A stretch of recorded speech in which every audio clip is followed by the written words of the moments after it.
So Michael, I understand the Chamber of Commerce Architectural and Environmental Committee is sponsoring a two-part seminar that's coming up. There's a lot of excitement over it. Can you tell us a little bit about it? Yes, well, the first part is we are having a seminar on Oscar Martin. And that's September 24th, a Wednesday, at the Standard Club from 5 to 7. And the second part is a tour, which happens the following Sunday, the 28th, from 1 to 4. Terrific. Michael, who's participating in the panel of experts that's taking place at the Standard Club?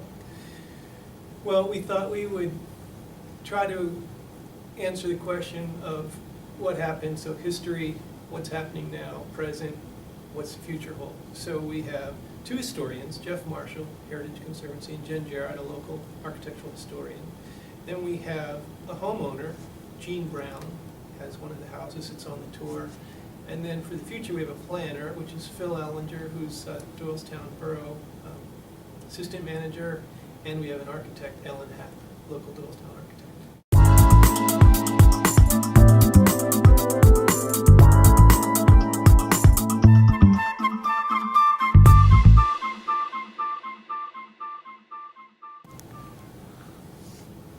For those unfamiliar with the work of Oscar Martin in Doylestown, perhaps you can give us a list of one or two places that everybody knows.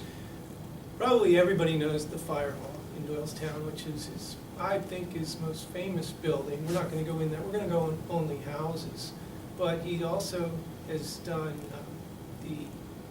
the Moose, which is now the Standard Club. Did that. He did a lot of buildings like that, industrial buildings. He did the industrial building that used to be Stax. And he also did the addition to Mercer Museum, the Spruance Library. And he was quite prolific at bridges and industrial buildings throughout the county. He's done a tremendous number of houses in the borough that we're all familiar with as well, hasn't he? He has his own house on Shule and Union, which is, he practiced there somewhat, and he also had an office, and then across the street there's another house, and then there's a whole section of town that was developed, and then we're going to go into 5 houses, 5 individual houses, and it'll probably take about an hour and a half to 2 hours of walking and talking, and then going into each house, maybe 10 to 15 minutes. Sounds like a really good way to spend an afternoon at Doylestown. Oh, it'll be great. It really will be. A lot of fun. We'll learn a lot, and he was a terrific architect, and we can be very proud of him. Sounds like he really created a lot of what Doylestown is today.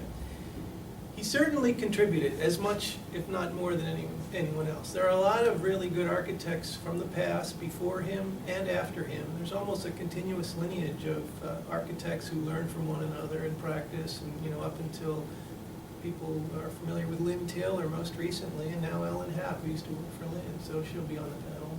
So there are a lot of good architects, but he was quite prolific. So we have a seminar on Wednesday, and what time is that at the Standard Club?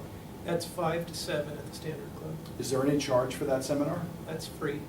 And it would be a good idea to register. We should register because we're not, the facility only holds a certain amount of people, so at some point we will have to cut it off.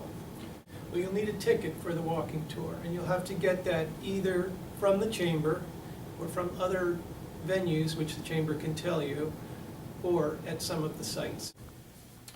So we have historians, we have architects, we have home builders, we have town planners, and we have the homeowners involved in the seminar. It really sounds like you've pretty much got it covered. We hope so. It's quite fascinating, and it's an interesting time in Doylestown.